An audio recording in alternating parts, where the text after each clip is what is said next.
My name's Hydo and welcome to another episode of the Pantheon.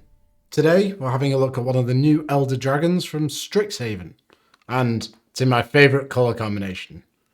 Green-black, and it's Beledros Witherbloom, who costs a shocking 7 mana, but he's more than worth it. 7 mana is very out of reach, but thanks to his abilities, we're going to be making up for that. So what do we get?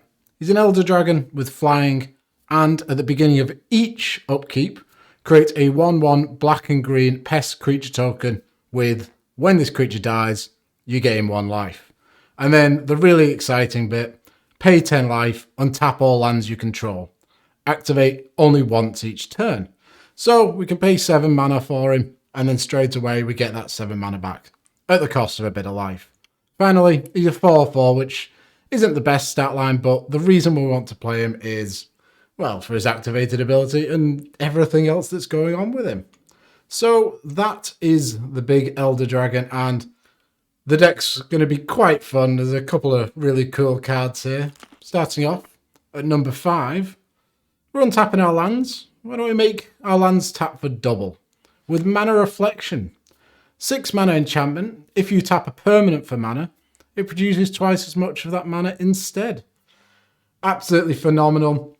Doubles every land that we have. Even if we have mana dorks, it doubles them. And it's just incredible with our commander. Allows us to generate an absolute boatload of mana. To go along with this, we've got Regal Behemoth, which is a 6 mana 5/5 with trample. When it enters the battlefield, you become the Monarch. The Monarch means that at the end of your turn, you draw a card.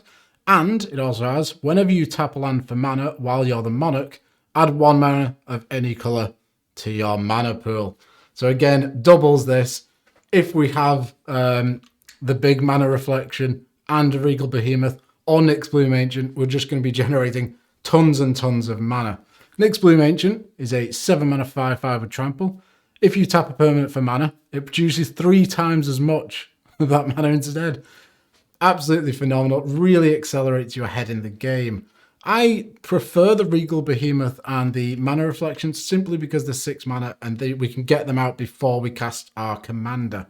However, with Nyx Bloom and Zendikar Resurgent, they are 7 mana, so we're going to have to take a turn off to play these and then play our commander. Zendikar Resurgent is a 7 mana enchantment that says, whenever you tap a land for mana, add 1 mana to your mana pool of any type that land produced. And whenever you cast a creature spell, draw a card. So, all around, we're just going to be generating tons and tons of mana. To go along with this, Seedborn Muse is a very similar effect to our commander's activated ability. It's a 5 mana 2/4. Untap all permanents you control during each other player's untap step. So, not only do we get all our lands untapped every turn, we can also untap our creatures and everything else. Gives all of our creatures vigilance, essentially. Patron of Orochi is a very similar card to that. 8 mana for a 7/7 spirit with Snake Offering. We don't play too many snakes in this deck, but if you want to, that's up to you. You can tap it to untap all forest and all green creatures. Play this ability only once each turn. So every single turn, if you're running a lot of forests, you're playing your dual land, stuff like that, you can untap everything each turn. And it also untaps itself, so you can use it every single turn. Ashaya Soul of the Wild is a 5 mana star, which is really interesting with our commander and also Seedborn Muse and all these other things. Its power and toughness are each equal to the number of lands you control. Non-token creatures you control are forest lands in addition to their other types. So our commander's activated ability will untap every single one of our creatures as well. Exactly the same with Patron of Orochi. Really cool. So we've generated a ton of mana. What are we going to pump it into? Well, we want a couple of big creatures, really, don't we? And Vilis, Broker of Blood, being an 8 mana 8/8, is an excellent target for all of this mana. Well, why is that? Mainly for the third ability, whenever you lose life, draw that many cards. So, our commander's activated ability costs 10 life. With Vilis on the field, it means we draw 10 cards as well. Pretty cool. He's also a big flying demon, and you can pay a black and pay 2 life. Target creature gets -1/-1 until end of turn, so it powers its own little engine of card draw. Similar to this, Razaketh the Foul-Blooded is a 8 mana 8/8 with flying and trample. And our commander makes tokens every single upkeep, not just our own. So you can pay 2 life, sacrifice another creature, search your library for a card and put that card into your hand. Then shuffle your library. This can get out of hand incredibly quickly and can really generate a lot of value. Apex Devastator is a 10 mana 10/10 that cascades. It's going to get you a ton of value, loads of stuff onto the field. It's just a big idiot that you can play. Finally, Genesis Hydra is a 2 mana with an X in the mana cost, 0/0. When you cast this spell, reveal the top X cards of your library. You may put a non-land permanent card with converted mana cost X or less from among them onto the battlefield. Then shuffle the rest of your library. Genesis Hydra enters the battlefield with X/1/1 counters on it. If we're making absolutely tons of mana, this is going to dig through the majority of our deck and find a big massive thing, and then this is also a bigger massive thing. Really, really good. Similar to this, these aren't permanents, but they're very, very good. Torment of Hailfire is a double black and X sorcery. Repeat the following process X times. Each opponent loses 3 life unless that player sacrifices an online permanent or discards a card. So this is going to absolutely rip our opponent's hands to pieces or rip their life total to pieces. So they're going to fall over and start crying. Similar, Exsanguinate, double black and X for a sorcery. Each opponent loses X life. You gain life equals to the life lost this way. Our commander's activated ability obviously costs 10 life, so if we can regain that, absolutely brilliant.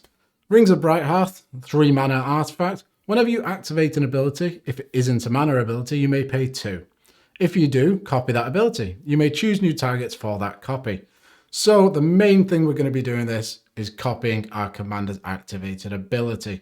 So we untap all of our lands twice, generating twice as much mana. This deck just goes so big, and this is a great little card to make it go even bigger. Which brings me on to number 3.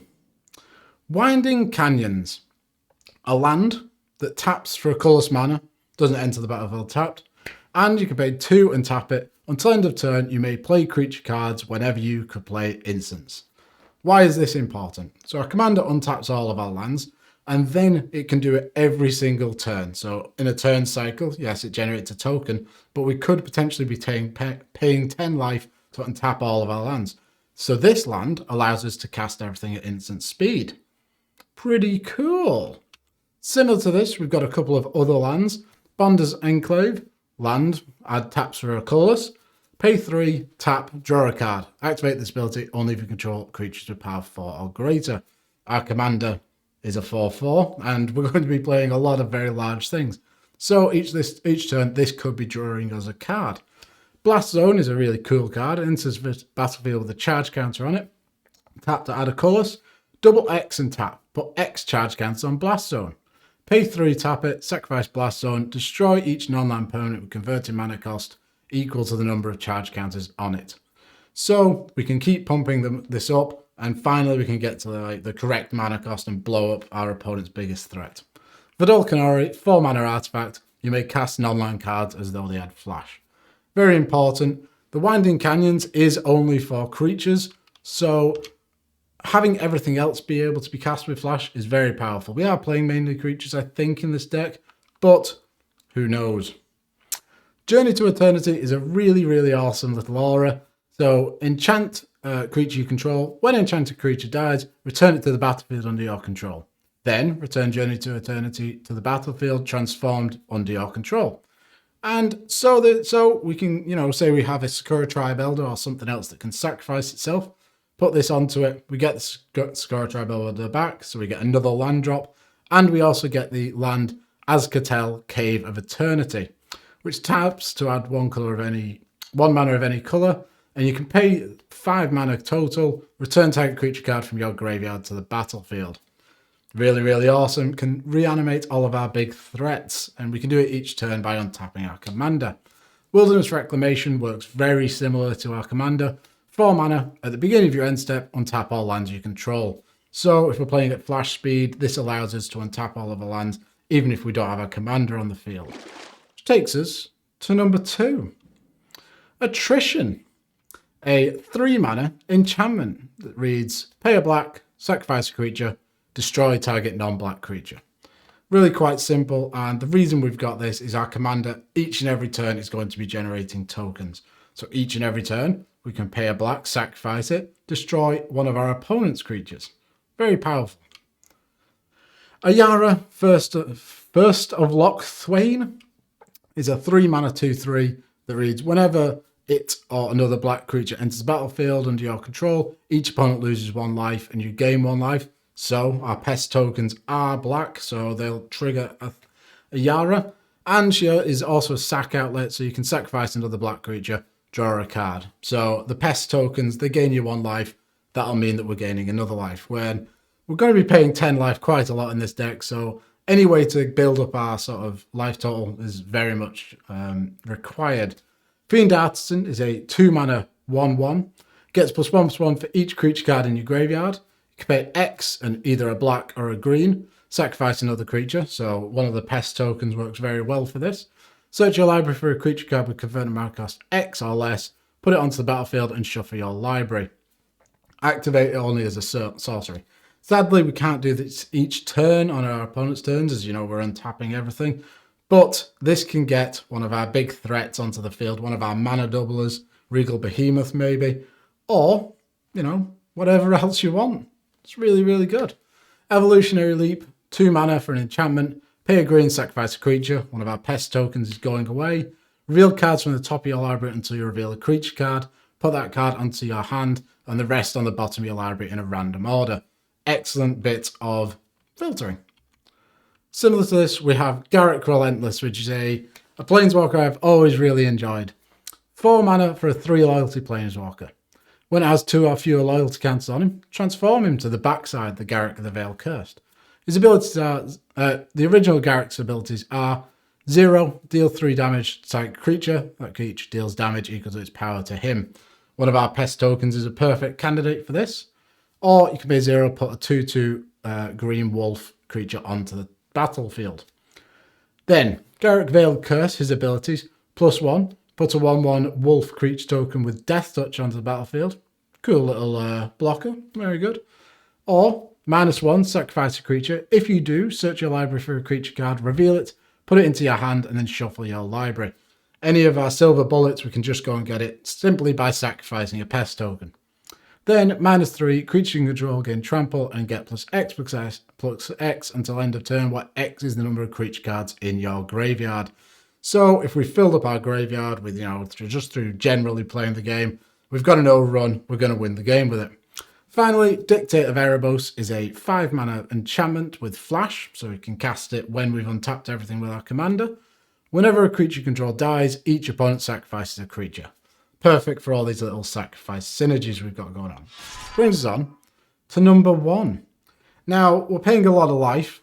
Our life total will be dwindling, so why don't we give our life total to everybody else? Repay in Kind is a 7-mana sorcery. Each player's life total becomes the lowest life total among all players. So we get down to 2 life, cast this, everyone's at 2 life, and then we can swing in with all our flyers and our little idiots. It's wonderful. It's a great way to win. Your opponents won't see it coming. Similarly, we've got Soul Conduit, which is a 6-mana artifact. Pay 6 and tap it. 2 target players exchange life totals. Generally, we're going to be giving our life total to someone else, and we're going to say someone's on 60, we get 60. So we gain all the life, and we can keep paying with our commander. It's fantastic. Profane Transfusion is a 9-mana sorcery from Commander Legends. 2 target players exchange life totals, exactly the same as Soul Conduit. You create an XX Colossus Horror artifact creature token where X is the difference between those players' life totals. Ours will be in the single digits, hopefully someone else's isn't, and we'll get an absolutely massive dude as well. Finally, Necropotence is a great way of making your life total plummet down and down and down if it isn't just our commander's activated ability that's doing it. 3 black for an enchantment, skip your draw step. Whenever you discard a card, exile that card from your graveyard. Pay 1 life, exile the top card of your library face down. Put that card into your hand at the beginning of your next end step. This can generate tons of value and can just drop your life total astonishingly, and you'll be drawing essentially 39 odd cards. To level this off, we do need to gain a bit of life. Mirroring the Moaning Well is a legendary land that taps for a colourless, or you can pay 3 and tap it, sacrifice a creature, you gain life equal to the sacrificed creature's toughness. So, using our commander, untapping things, this is a nice sack outlet in case we need to gain a bit of life. Really offsets the 10 life that we're going to be taking. Essence Warden is a 1 mana green 1/1, which reads, whenever another creature enters the battlefield, you gain 1 life. So, not only will this trigger off every one of our opponent's creatures, but all of the pest tokens that our commander is going to be churning out will gain us life back steadily. Very, very cool. Finally, Whip of Erebos is a 4 mana legendary artifact enchantment. Creatures you control have lifelink. So all of our big flying idiots are going to be gaining us life. Then you can pay 4, tap it, return target creature card from your graveyard to the battlefield. It gains haste. Exile it at the beginning of your next end step. If it would leave the battlefield, exile it instead of putting it anywhere else. Activate this ability only the time you could cast a sorcery. Again, brings back a big dude. It has lifelink. Smash in for a load of damage. And those are my top 5 cards for this brand new commander. I think he's really, really cool. Golgari is my favourite, or Witherbloom, is the new kids call it. It's my favourite combination, and this is such a cool commander. So thank you very much for watching. If you've got any suggestions for other cards, please do comment, subscribe, and bye.